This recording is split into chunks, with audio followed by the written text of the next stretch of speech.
Ben Pollock joins me now, who's running to replace Kurt Schrader. Ben, good to have you back on the show. Hey, Lars, great to be back. So what are you hearing out there as you go out and campaign for this office? You've got a sitting member of Congress. You've got a challenge because it's tough to beat incumbents. On the other hand, Kurt Schrader, his stand on a lot of these issues, including Obamacare, and a lot of flip-flops are not doing him any good. Yeah, I agree with you, and that's exactly what I want to talk about today. I've been hearing from across the district over the last several days, and people are, frankly, they're downright offended at some of his recent comments. He went to the editorial board at the Salem Statesman Journal the other day, and he said people are foolish to buy health insurance from a website. Now, maybe he needed to pass the bill and wait 4 years before finding out what was in it. But I got to tell you, one of the central points of Obamacare is that people are supposed to buy their health insurance from the online exchanges. I don't know how he wasn't aware of this. No, and it's funny that exactly what you said, he said. I mean, some people will think, well, that must be kind of what he said. No, that's exactly what Kurt Schrader had to say. And believe me, I was kind of stunned to hear a Democrat, although a Democrat who's desperate, say this kind of thing, having voted for this nonsense. Take a listen to what he said and again, credit to the Salem Statesman Journal and their editorial board meeting where Kurt Schrader was speaking. My message to everyone out there is don't worry about the dang website. Talk to an agent. That's the real world. I mean, I never got health care by going on a website or doing all my research and calling up Blue Cross and saying, hey, I want plan ABC. I always went with a health insurance agent. And I think you're foolish, with all due respect, if you go on a website and think you're going to figure out what the right health care for you is. I think you're foolish if you go on a website and think you're going to figure out what the right health care for you is. Now, Ben, one of the problems with his advice, but I'm sure you've pointed this out to people, if you don't buy through either the website or Cover Oregon's paper process, my understanding of the federal law is you get no federal subsidy. Is that right? That's correct. That's how I understand it too.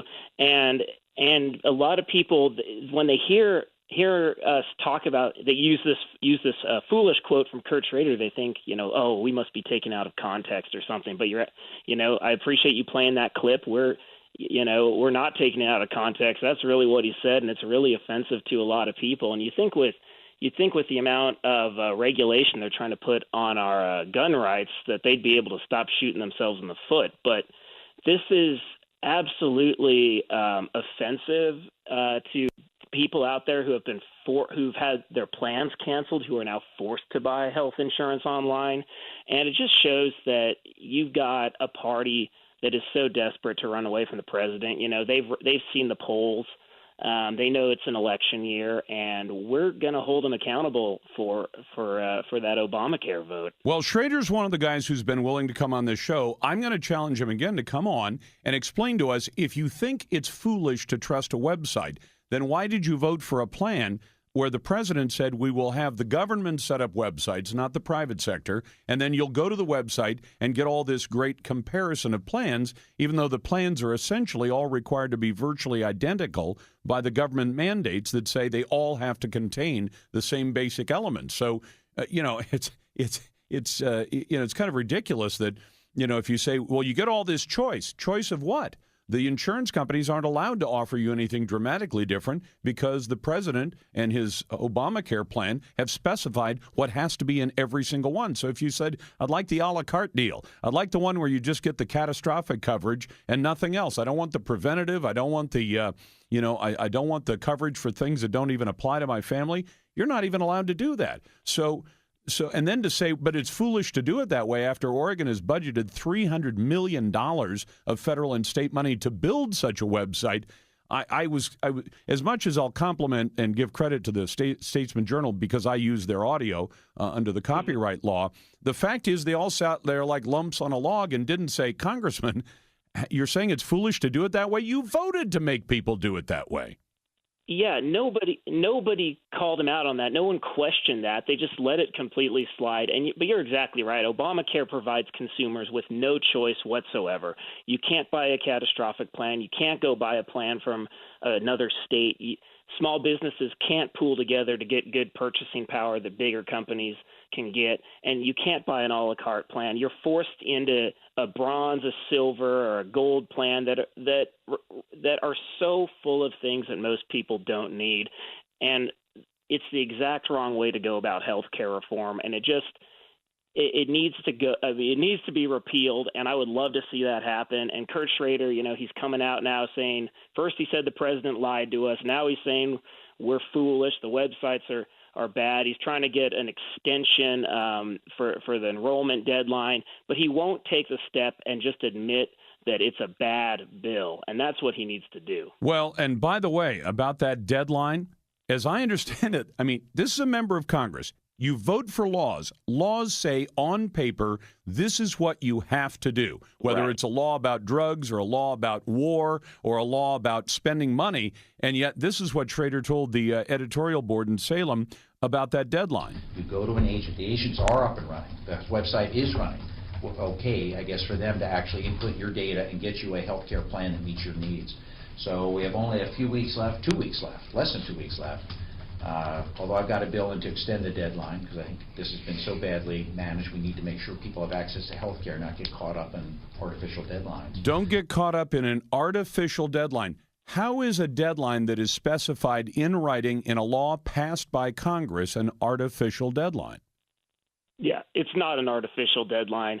It's it's such a joke. I mean, it's so ridiculous that he's trying to make Obamacare, work while at the same time trying to criticize it. And he really, it's just about politicians reading polls. It's about politicians knowing it's election year. And frankly, the fact that it took him 4 years to figure out that this wasn't going to work is kind of sad, because there's a whole lot of us out there, a lot of us who are, for instance, running for Congress, who knew that it was a bad bill from day one. We didn't have to vote for it to see what was in it. We didn't have to wait 4 years until it was train wreck in the implementation. We knew from day one that it was bad. Ben, are you going to have any joint appearances where you're going to be able to really put it in people's faces? This is the man who calls this an artificial deadline. This is the man who says you're foolish if you go to the Obamacare website, or is he just going to dodge you for the rest of this race? He's definitely going to dodge me. Speaking of dodging, right now we're in a primary. I know. And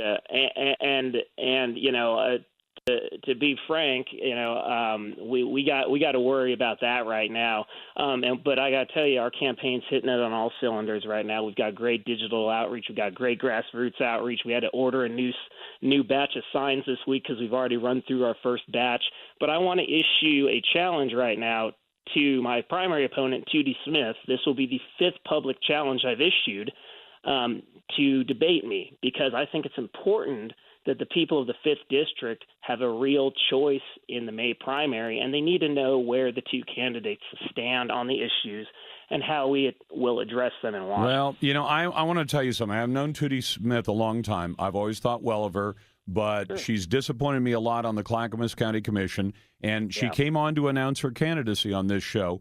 But since then, we haven't heard much from her, and we haven't heard much about what she's doing. Now, I'm disappointed in that as well. I mean, if I'm going to demand transparency from President Obama and from John Kitzhaber, not that I expect to get it from either man, I'm also going to demand it from candidates on our side as well. And that's the sad thing is to hear that somebody's running a campaign and then the campaign virtually disappears. Yeah, Lars, and I agree with you. As a voter in Clackamas County, I agree, and I think the constituents and the voters don't appreciate it.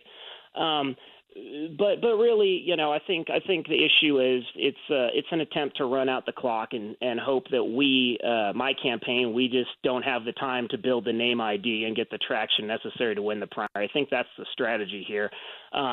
Obviously, I think the voters deserve better, and I hope that she will accept a debate with us. I'll tell you what, I'll make you this offer. I'll sweeten up your offer. How about this? If Tootie Smith will agree to appear, we'll put the debate on here. The whole state will hear it, and certainly all of the 5th District will hear it. I'd be glad to do that, and I'll make that offer, and I'll agree to moderate it, or have the two campaigns come up with a moderator, and we can use 90 minutes of the show one day. We can, if they want to use 2 hours, I'll do 2 hours. If you want to do an hour, we can do an hour. And if you want to hold it in our Bing facility downstairs, we can seat 170 people, and we'll make sure that each side gets to give away half the tickets. I'll make that offer right now if Tootie will step up to the plate.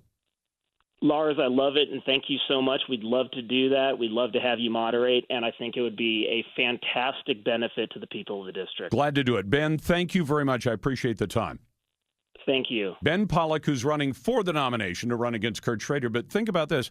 We haven't heard much from Tootie Smith, but I'll join his challenge. Will Tootie Smith step up and debate her primary opponent so that everyone in the state, and of course the people in the 5th District, can actually hear what each of the candidates stands for and hear them answer some tough questions before the 5th District decides who's going to face Kurt Schrader and take his seat away from a guy who says that the Obamacare websites are a foolish place for people to go to get information about health insurance. Back in a moment. You've got the Lars Larson Show.